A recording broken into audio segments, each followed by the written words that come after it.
Hi there. Hello. Thank you so much for coming across this. I truly hope it resonates with you. I am Heidi Pop, and I love sharing people's human experience and their journeys. And I love talking with folks who are walking the walk and talking the talk and being the solution, being their authentic selves and helping, lift this humanity up. And I'm super excited because today I am with someone I've known since Meme Gods. Some of y'all might remember the Meme Gods days. That's when I came across Simon Esler. Had the privilege of meeting him at a conference in 19, and then all the crazy things happened in the world. But I was very fortunate under the Raising Starseeds umbrella to have two beautiful episodes with Simon that I probably will attach. One having to do with the grooming of our children in Hollywood, and another that I just loved with you and Amanda about parenting and your children and unschooling and homeschooling and all the things we did through the crazy agendas. So welcome today, Mr. Simon Esler. Thank you. Thank you. I'm very glad to be here. I'm coming out of the whirlwind of my madness of running this business of selling censored content with unschooling my children. I know. That's a balance right there. It's huge. Yeah. It's a wild idea. It's a totally wild idea. And to be honest, as of late, your content is not for the faint of heart. You've tackled some really difficult topics and agendas. The latest being his film as of late that you've released, Cut, Daughters of the West. Super intense. I know it has a lot to do with gender ideology and the trans agenda and the confusion of our kids and what's happening, the mutilation of our little girls. Talking about Cut first, what made you do a project like this? And not that just because you have sons, but what drew you to do this? So, I had been researching for years before Cut, the war on the family. I was drawn to that for a couple different reasons. On the one hand, I had just overtly come across it in my own research before I had even started a family of my own. I had researched conspiracies, literally targeting the family. And because I had an initial knowledge base that there was potentially an agenda to remove the traditional family unit from our society as an ideal, as something consistent and reliant. When I found out I was going to become a father, I was motivated to look even more deeply into it. And so that's what I did. I started with the fact that fatherhood is framed in a very negative light, that men are framed as these buffoons, that the media is constantly portraying fathers as these inept, struggling creatures.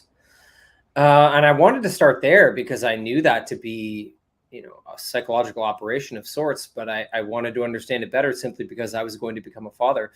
So I started researching the science of fatherhood, and then I started looking back into some of the older sources that I had seen years before about agendas focused on the New World Order that utilize communism to install that New World Order. And I was studying a document called the Toronto Protocols, which I've gone back to again and again over the years because it really maps out what we're going through in a very clear way. It's a very sort of obvious source that lays out a warfare strategy broken into operations. And they state, we're going to install a new world order in the West, and we're going to go through the following steps to do so.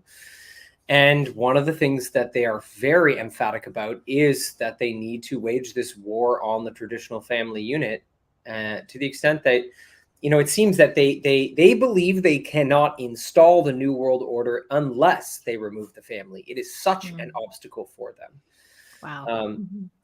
And so I was researching this very deeply, and I turned that research into a 6-part docuseries called Superorganism that looks at the war on the family unit. And I called it Superorganism because my response to the war on the family unit was to look at the family as a superorganism, potentially designed to gather human wisdom and knowledge, to cultivate it to its sort of purest form, and then to maintain the integrity of that knowledge through the generations and to send it as far into the future as possible using the bloodline, the genetics, the family unit in its stability generation after generation. I decided that was the best ideal because in these documents, they state that that's one of the main reasons they want to destroy the family unit, is because they want to destabilize the ability to pass on knowledge and wisdom, so that the next generation that comes from this is a generation that is entirely dependent upon government and media and the education system, and they don't have their family to orient themselves in any way, spiritually, psychologically, in any capacity, culturally, you name it. Yeah. So that was the foundational research I had been doing, and in doing that research, I saw that these warfare operations, they were organized in terms of operations targeting the mother, operations targeting the father, and operations targeting the children. And when I was making this docuseries and I wanted to look at the war on children and the war on innocence, one of the most obvious operations to me was gender ideology. It was very clear that this was being waged as a part of this larger agenda. And so I unpacked some of that in this docuseries, but frankly, it was such a big subject and I got into so much research on it that it was more than I could ever fit in the docuseries. And in doing that research, I did come upon the understanding that this is affecting girls way more than it's affecting boys, that gender ideology specifically is exploding in the adolescent female population.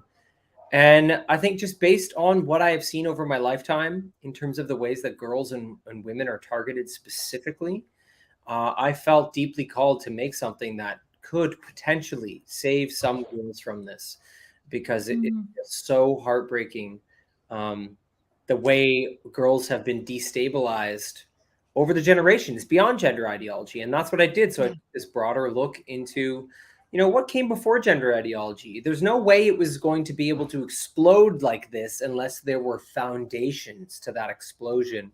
And so I figured, why not look beyond gender ideology into the cultural trends and norms over the past few generations to really get a sense of what was the fertile soil that led to that explosion, because I felt that that would enable the removal of this, the dialogue around this topic from the hyper political narratives that I think are doing harm, and would potentially create a broader insight into it that would allow people from all walks of life to discuss it. So that's kind of how I arrived upon this project and the way it came to be for me.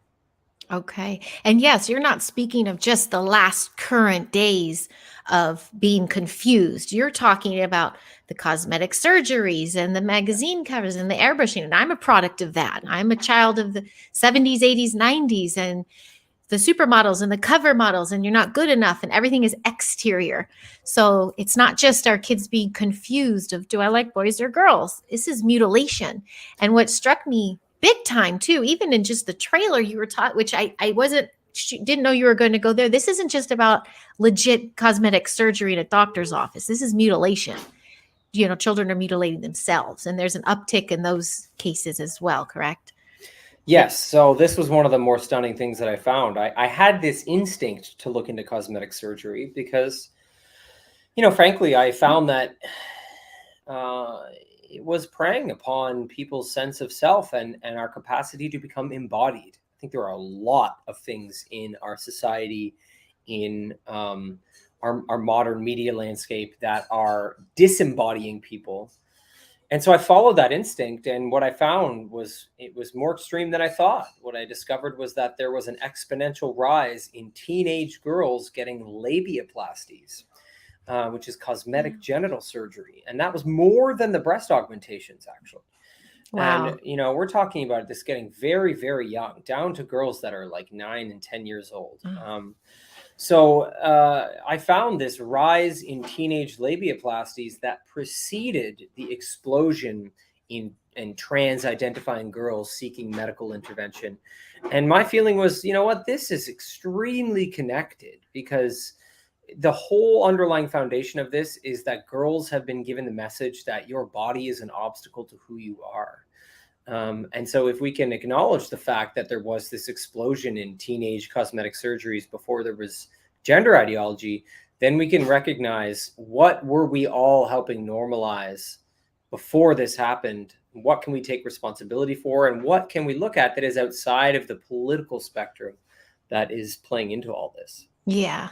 I love to bringing it back to the family unit.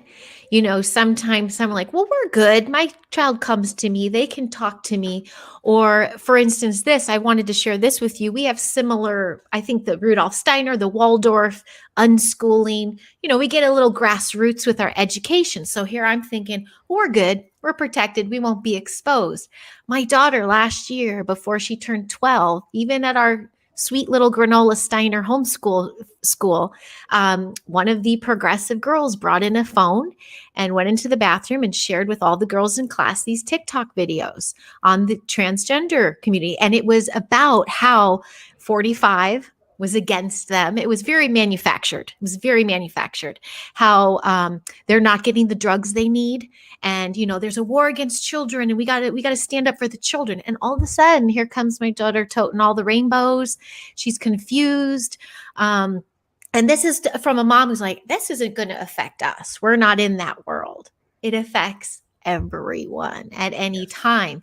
And I kind of just had that conversation with her of, are you confused sexually? I couldn't believe I was having that talk with my daughter as she's turning 12. And she's like, no. And I'm like, have you had your first kiss? No. Or date? No. I'm like, okay, when you do, maybe we'll talk about how you're going to want to title yourself. But for now, there's an intent of confusion here. And it's stunting their growth. And this is when their brain is not cognitively ready to decipher all this information. So Yes. for what I watched as my mom looking in, it's social. They're trauma bonding. They're bonding over these traumas, and that's where she's finding her social circle. And I was like, what happened to GI Joe on the playground? Like Yeah.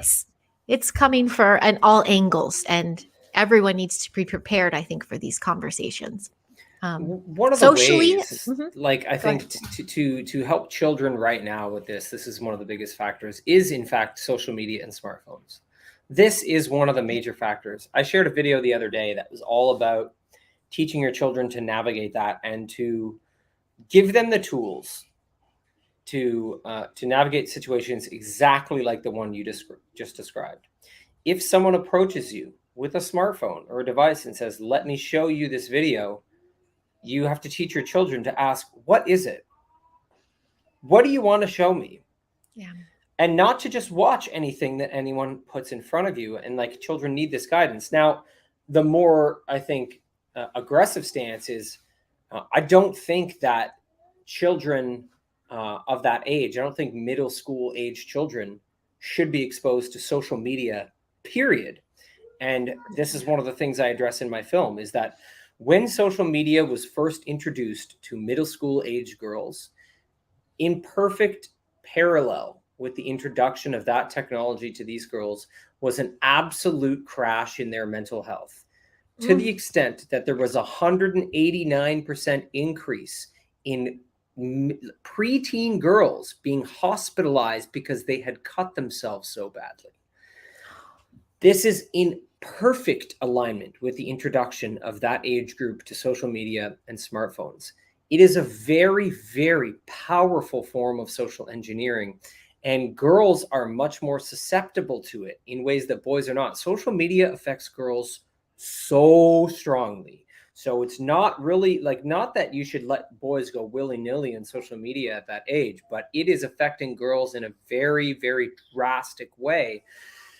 And this is one of the reasons why on the website for my film, if people go to daughtersofthewestfilm.com, there is a section of the website that is resources, and it's to help families with all the issues surrounding this. And one of them is actually a resource to help parents withhold social media from their kids until a certain age. How to do that, because it's not easy, right? We are surrounded by a huge amount of cultural pressure to, what if, but my friends have it, and this kind of thing, and how to navigate those things, because the psychology of social media for girls is very, very intense. And when you talked about trauma bonding, this is important to look at with girls specifically, because girls, they rely on their social cluster in ways that boys do not, in terms of developing their identity, their sense of, their embodiment of themselves, their acceptance of their body. And also girls, when they are stressed, girls tend to internalize their stress more. They tend to turn it against themselves, whereas boys, when they're stressed, they tend to turn it externally against other people. And so there is much more of a tendency for girls, if they are put in these scenarios where they don't feel good about the body that they're in, there is a greater tendency for them to turn against themselves and their own body in response to that. So these are understood psychological patterns in the study of developmental psychology in children. And that's why it's so important to understand why kids of that age, they're so susceptible to the influence of social media, and why on the baseline, social media itself is a kind of disembodiment ritual. It's dangerous in that way because it uses these dopamine hits to cause the children to externalize their sense of judgment and authority. That should be an internal thing, right? They should have an Yes. internal authority that they rely upon. But when they experience the powerful social engineering that social media relies upon, where you get dopamine hits for likes and shares and views, the externalization of their authority is a very, very intense phenomenon. So there's that. Then you put on top of that the fact that social media is then saturated with gender ideology. Then it becomes another whole layer for them to contend with. So that's been Oh sort of my my gosh. position. It's a lot that people need to understand, but It's there are ways to navigate yeah. it. Yes, it's a lot, and I am curious your thoughts here because on top of all that, her being influenced by others in a realm where I didn't think there would be influence. I had a daughter who was gifted. Her meat suit developed way earlier than this was ready, and she's walking around with this woman's body at the age of 12, and it's such a mind. And then I'm Yeah, like, but her tools of resource are me and the family. But then yeah. we've got all this stuff and the on screen, and she does not have social media accounts and everything. But that doesn't mean I can monitor all her friends either. So it's so important. I am going to check out the video because I'd like to know the tools of what to tell her of how to navigate it. I mean, when I was growing up, it was the Just Say No campaign. Like that was drilled into me so hard. And now I Yeah. have to literally she has to be introduced to bodies and genders and all these things. I didn't think this was going to be a thing for us, but it is. It came out to be something. One of the Um, things that I'm working on right now, I'm working on a course that is to help families develop rites of passage ceremonies for children and adolescents, because I think this is one of the things that's missing, is we don't have ritualistic, ceremonial, cultural containers to help take children from adolescence into adulthood, and to really give them a structure that helps them navigate the difficulty of that, because it is extremely difficult. It's a yeah. difficult time. Traditionally, this was common. This is why the Jewish people have bar mitzvahs. Like, this is why there's so many traditions in religious circles Right. about this, but it serves a very specific purpose. So even if you're not religious, children still need these containers. And so this is why Yes. I'm working on developing that, because I Oh, think, good. that this is what's needed. Like, girls, Yeah. they need help. They need help. What does it mean to go from being a girl to being a woman? That's an intense Yes. thing. All of a It's like sudden, the people are going red to look at you tent. differently. I'm Yeah. so sorry to interrupt. The red tent ceremony. Yep, when she got her moon cycle, we did do a Yes. little hangout with some goddess pals, and we did make that Beautiful. a thing. And Yes. and that's when again I thought I was smooth sailing, and then the body stuff came in, and these influences came in. I just keep going back to it because here I am Yeah. telling you, I'm like, let's talk about comedy when delivering narratives, and I'm like, okay, Simon, I have to confide in you in some things. We're Yeah. getting it like I said, it will affect most of us when you realize you don't think it will. Yeah.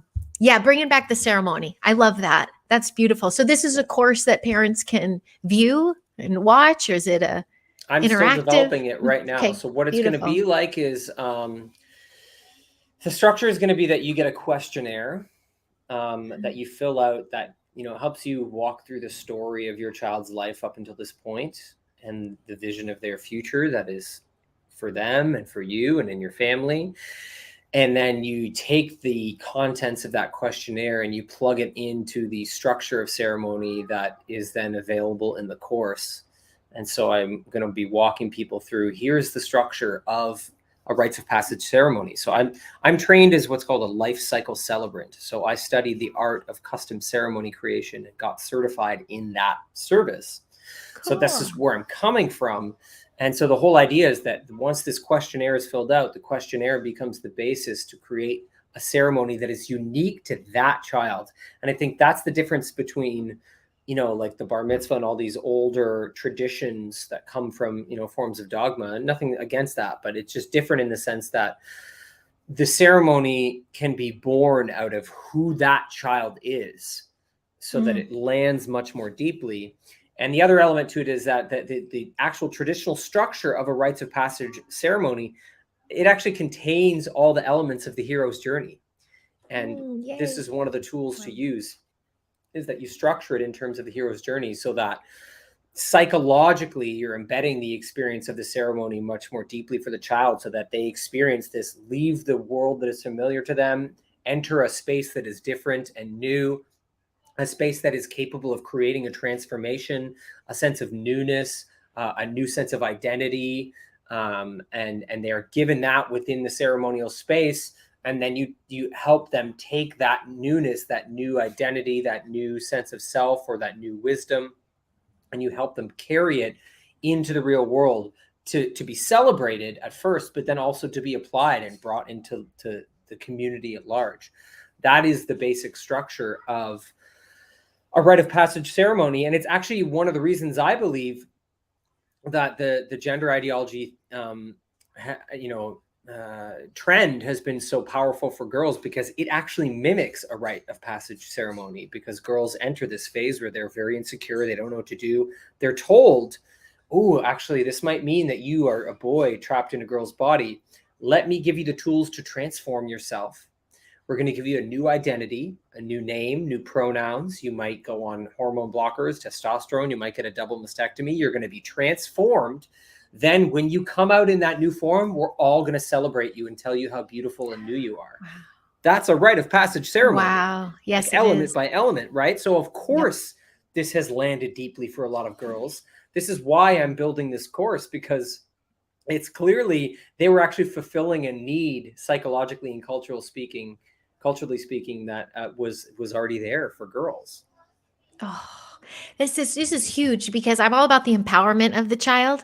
And again, you're offering a solution. It's solution-based living. You're being the solution. So thank you so much for that, Simon. There's a lot of hope there. Yeah. Now I know the tools. Yes, you have the tools. So I guess that would be a good pivot, because you are navigating such difficult, dark subjects, the agendas, the narratives, the mandates, and yet you bring a little humor to it. And I'm such a fan of that, because I think it's all in the art of the delivery, whether it's going to hit with somebody or not. It can sink in, and your delivery is epic. It's priceless. I mean, even from, the war on our children with drag shows, you bring out the best reels and content. How do you balance? Is that where you get relief from all the heavy stuff you research? Yes. Yeah. So there's a story there. So basically, I've been doing comedy theater here in Toronto for a long time. I've been doing it now for maybe 15, 16 years. So before the lockdowns, that was a regular gig of mine. It was one of the ways I was paying the bills. I was doing comedy-based theater. I was doing murder mystery dinner theaters. Cool. And that was, it was great for me. I was working with this company for a long time, and I developed over 40 different characters with this company. I really it was a great experience. And so when the lockdowns hit, all of that was suddenly gone. And so I spent months just developing content in response to what was going on. But I realized that I really didn't have the comedic outlet that I had before, and that was truly a drain on my mental health. I really started to take more seriously what making regular comedy had meant for me, for my mental health, for my ability to stay light, to stay clear, to be myself. And so at the time I was developing content for Rise TV, And even though I've been doing more serious stuff, so I've been doing this series Worlds Within. And so I have 3 seasons of Worlds Within on Rise TV. And it's, it's looking into the metaphysics of warfare, the metaphysics of internal awareness throughout different spiritual traditions, and the metaphysics of human learning and schooling. So it was more serious. And then so I got to a point where I was like, I have to get back to making some comedy to just recover my mind from what is going on. It was purely merging survival and service. And I was like, I have to find a way to take my point of service, which is like my knowledge and my ability to create content, with just this need to survive and to be healthy and to be holistic. And so I made this 60-minute comedy special on Rise TV called Theorize About Conspiracies. And the whole thing is, I'm going around to different locations in Toronto, hosting the comedy special, arriving on these different locations and sharing different sort of conspiratorial history points about the location that I'm in, and then going into more sketch comedy. And making that was really like medicine for me. It was like, to heal from this, I need to go through this experience of talking about it in this comedy special, confronting it directly by the act of creating comedy. And that was huge for me. It was a huge reveal in terms of how much I need to make sure that I have that outlet in my life. And so I followed that up with a sketch comedy series called Simon Esler's Dystopian Imaginarium. And that's about me being trapped in a deep underground military base with a gender-neutral AI named Pamuel. And again, it was medicine for me. So the comedy aspect of it for me has been it's been a big project in health and wholeness, but also in merging that with a sense of service and trying to help other people stay lighthearted. Oh, I love that. That is service. And you have, because I'm an audience member who has appreciated all your work and all that you put into it. That must help you balance out the home life too. I know I was asking you how you tackle such heavy stuff. You're like editing probably in the edit bay all day, and then you've got to go take care of your kids. How does it, to keep yourself from breaking down? Do you have a lot of comic relief as a dad? Are you like the funny parent? Yeah. Oh, absolutely. I'm definitely the goofball in the house, and I would say that is one of the main ways I help my children navigate the lockdowns and all of the nonsense going on during, that entire experience. They saw me making comedic content. They saw me going and taking what was happening, taking the fact that they were trying to lock us in our homes, the fact that they're shutting down the parks. They saw me go and create something that was ridiculous and absurd. And they were able to then start doing that too. There was a point when they were goofing around, pretending they were Justin Trudeau, chasing each other around with vaccines and trying to, they found lightheartedness in it as well, because we are imitators, right? This is the main way that we learn. We imitate, we emulate, we look around us and we try to be what we're seeing around us. This is how children develop. And so I do believe that the lightheartedness I was able to find and the comedy I was making throughout that whole experience is one of the main ways that it reduced the suffering for my children in terms of what they lost during all that, because of course the kids were hit so hard by a lot of this. Oh my gosh. So for sure, definitely. And that's not to say that it's easy, right? I mean, it is hard constantly trying to create like professional content while I homeschool my kids. It's very difficult. Don't get me wrong. I don't know how you do it. I don't know how I'm doing it either. Do you guys go to a center or anything, or is it still all on you and Amanda? Do you have an educator, teacher? Okay. No, I mean, it is all us. Don't get me wrong. Yes, we are doing all the educating. So it is us running this thing. Wow. More Amanda than me, because I'm working a lot of the time. We do have a community that we sometimes rely upon. So there's a pretty good homeschool community. There are homeschool meetups. The winters are great because there's a homeschool family helped work to get the community center open to our homeschool network every Thursday, where the kids got access to a gymnasium and a pool for 5 hours once a week. So there's a strong community here that we sometimes rely upon. But honestly, most of the time, it's just us as a family unit. That is like the majority of our time is us together. And that's the best. That's the best of all. You're keeping the fear out of it, because they will reflect back on this time and they might be like, well, I had a good time. Yes. while the fear Yes. is coming in. That happened here. As soon as we locked down, maybe a month or two later, talk about lemons out of lemonade. We had a lemonade stand.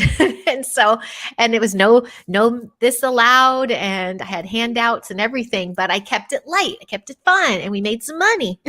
We had a lot of customers, but no fear. That was my favorite part of that whole lockdown, is showing my kids another way of doing things. Yep. Well, I mean, they got to see a lot of it. I was not someone who was willing to mask. And so my children saw that aspect of it too, where I was just being kicked out of coffee shops and having to constantly hold my ground and cite an exemption in the grocery store over and over again, hold my ground, until eventually the community just accepted me as someone who cited an exemption. And after that, they got to go to the store with dad and not have anyone bother us. And it was Awesome. an important lesson for them to see, even though I was being pressured and criticized and attacked by community members, that it was important to stay true to myself. And then coming out the other side of it, that gave them a lot of perspective, I think, as well. So, it's very important. It was a great experience, even though it was, of course, traumatic in so many ways. It was really great because it was my inspiration to make Superorganism to an extent, because I realized all these families being locked down together. One of the problems that arose was that the domestic abuse went up, because a lot of families were not able to be in close quarters all day for weeks on end. They didn't have the bonds or the mental health, or the capacity to self-regulate, the acceptance of who they are and who their family members are. And so a lot of tension and violence and aggression, I think, arose from that. And it made me realize, those families that have developed themselves into a healthy superorganism are the ones who are going to be able to travel through this effectively. And that's why I was inspired to make a docuseries that uplifted this ideal of the family as a superorganism, because I thought that was a very sort of beautiful cultural ideal to offer the people of this world, because I think that's it. We're supposed to be able to travel as a family through the chaos, because I really believe that it's only going to get more chaotic. I know, right? I was going to ask if you had any hope for humanity or see a rise in it, but I noticed you're having another wave of stuff happen, aren't you? Mandates and things. I know, we here in LA, even when the motion picture industry, everything ended, everything was okay, but then they went on strike. So it's like, it's one thing after another. So we're going through the strike now, and there is talk about more mandates. But again, I am unsubscribed, so it's not quite affecting us, but I want to be a mouthpiece for it. You guys are just going to navigate it the way you've probably been navigating all along. If more mandates usher in, it's not going to affect you as Well, I think part of that is because we have lived as a family that has been sort of unplugged from the matrix from the beginning. Our kids were never in school.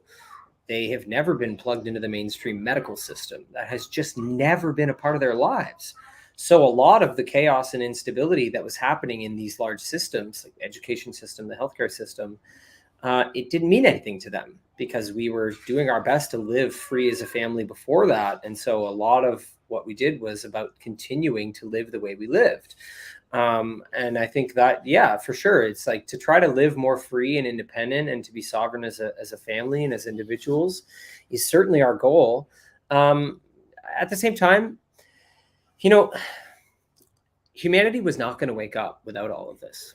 I agree. Okay. It just wasn't going to happen. Yeah. It was never going to happen. No matter how many of us were out there red pilling and making memes and making content, fine, I'm sure it was helping to an extent, but nothing was going to wake people up like a hyper aggressive new world order agenda. Yes. It was it.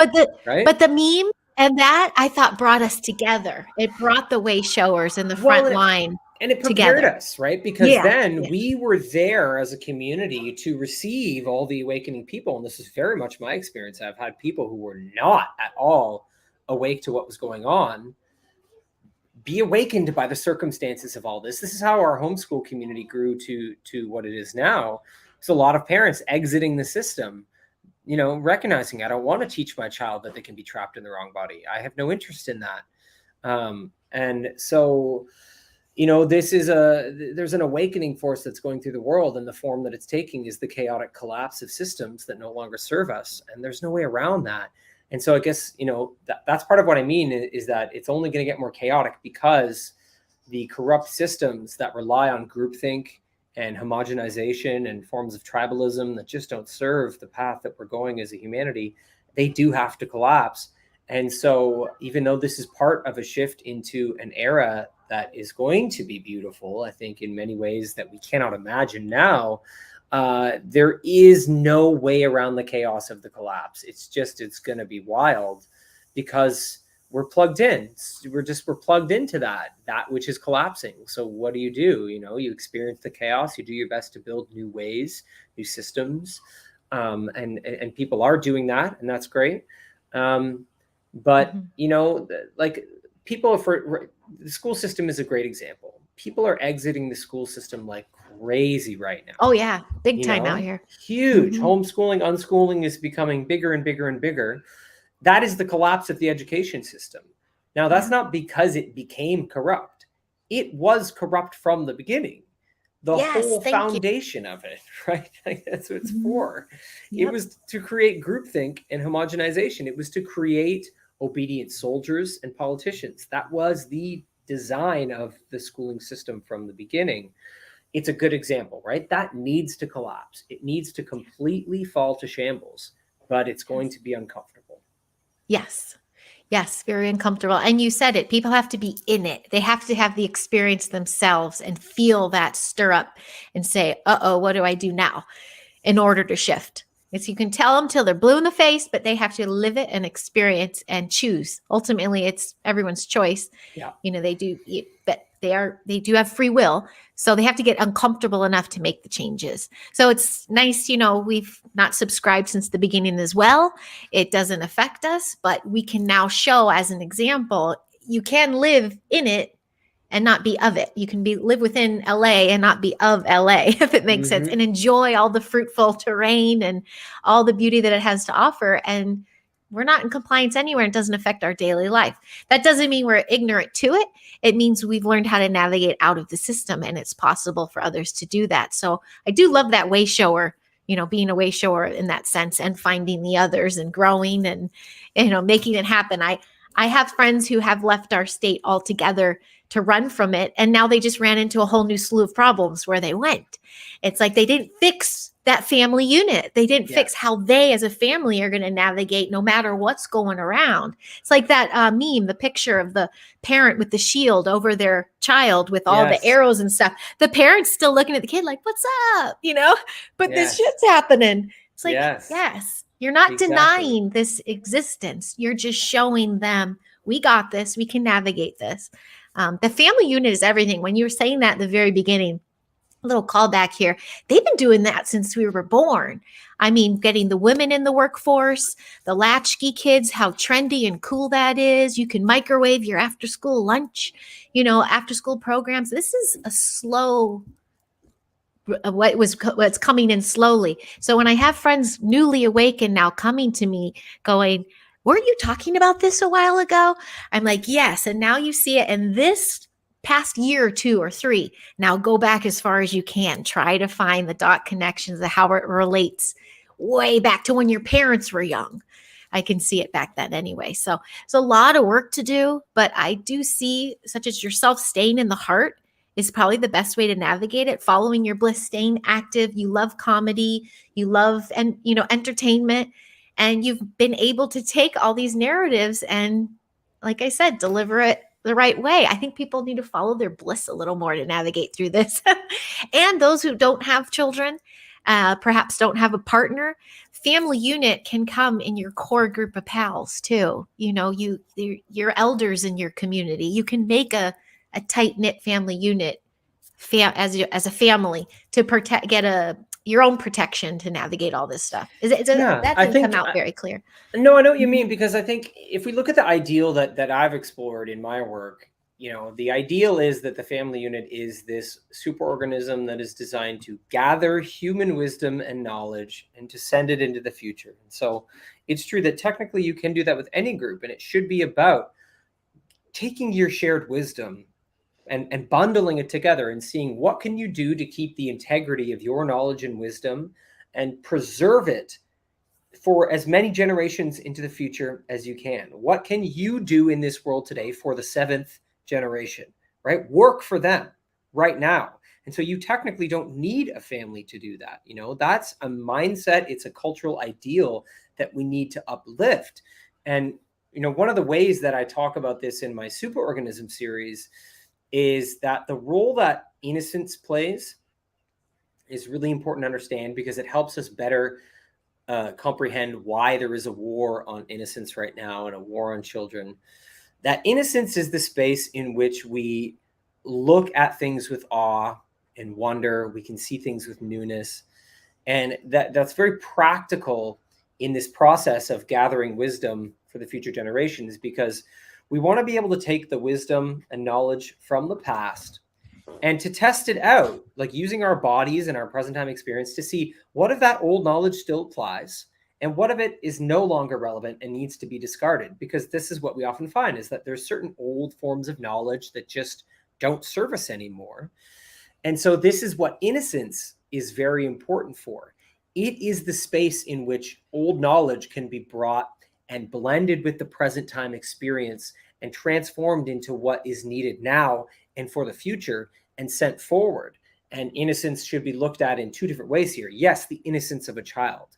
Of course, that shows you the kind of mechanistic function of the child within the family, that they are this innocence, this space of innocence, to take the knowledge of the past and the knowledge of the parents, to blend it with the now, and to say, here's what's still relevant. Here's what I'm going to do with it. Here's how I'm going to make it unique and take it into my future.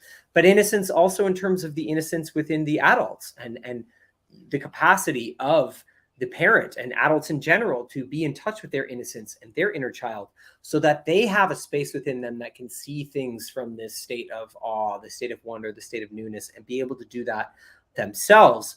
So you can see from a very practical sort of warfare perspective why it would be effective to attack children and innocence and stop them from being able to maintain their childhood innocence, because then you're stopping one of the first places in which the knowledge that the next generation is going to need should be forming and should be, you know, transforming into something new and relevant to us today and in the future. So that's one of the ways that I like to look at it. And so if you are someone who is not in a traditional family unit, but is more operating in a sense of community or friendships, you can still look at it from this perspective and live for future generations through this process of using innocence to, you know, gather old knowledge and wisdom and whatever you can gather from the past and blend it with what your body is showing you today and here and right now.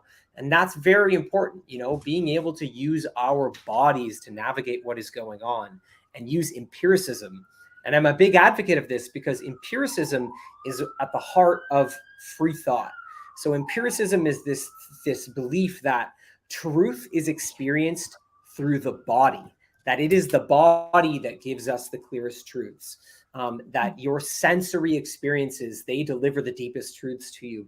And free thought, you know, is this process of using logic, reason, and empiricism to navigate reality without dogma, authority, and tradition. And that to me is a very clear way of looking at the world and understanding what we need to be doing. And so, yes, absolutely, you're totally right. There are very clear ways that people can be of service in the way that the traditional family unit would be without having one or developing one themselves.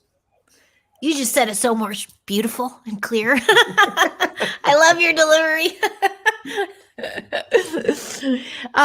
What I know you're on the circuit, you're sharing cut, and I'd like to circle back with that because, well, before we get to cut, are you already burning with another project to do, or are you going? You are. I am. Can you share, or is it stirring? Is it simmering? No, I can share. The next thing that I'm working on is going to be a film about modern warfare and the normalization of pedophilia. Oh, that's it. Oof. I'm going there. Boy, you're just okay. Let's do this. Because I feel I have the capacity to take these big, intense subjects and offer them in a way that is broadly accessible. Yes. And that is not politically charged. Yes. And not sort of overly conspiratorial or fear-based. Yes. And so, you know, I feel I have been gathering a foundation of knowledge to be able to tackle this for a long time. And I have a correct network through Releasing Cut pretty amazing network of people formed around me to release this film. It was a pretty insane experience. Okay. Just all of a sudden, this Yeah. network formed around me to promote it and to support it. And, that's why I ended up being flown out to Arizona to do the world premiere of the film. That's It where was, that was. Okay. That was my yeah, next question. How are the mandates of you coming in and out of the country? Because I certainly would love to host something here in Los Angeles and the land of yeah, grooming and yeah. and LA would be a surgery. fascinating place to host this, It would. for I'd be very sure. curious to see. It would need enough time to build it, Sure. build momentum of that. But would you be able to get in if we could get you? Otherwise, Yes, I can get in. I I'll have get you on ways the of big getting in. screen, like a floating head if I have to. No, let's do it. My preference would be to physically attend, and there are ways that could be achieved for sure. Awesome. That would be Absolutely, amazing. because Well, in person is the way. yeah.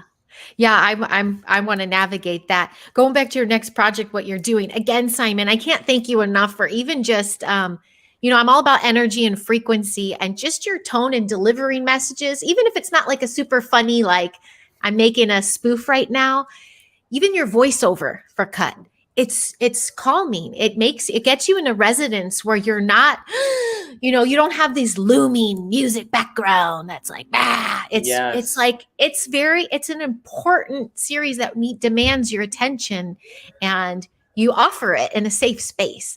So I don't, there's just probably a sprinkle of you out there that can deliver information in that manner. And for that, I thank you very much on behalf of anybody who comes across it. Please, Yes. Simon is your go-to when digesting information of this level. So the household with the kids, well, we kind of covered all those bits. Here, I'm riffing. This is where I riff and lose my thought Yeah. because I'm already thinking of hosting in LA. I'm like, okay, we're going to have Yeah. snacks. And then we're going to have, do we do it in Burbank? Do we do it in, Yeah. yeah, I want to make that happen.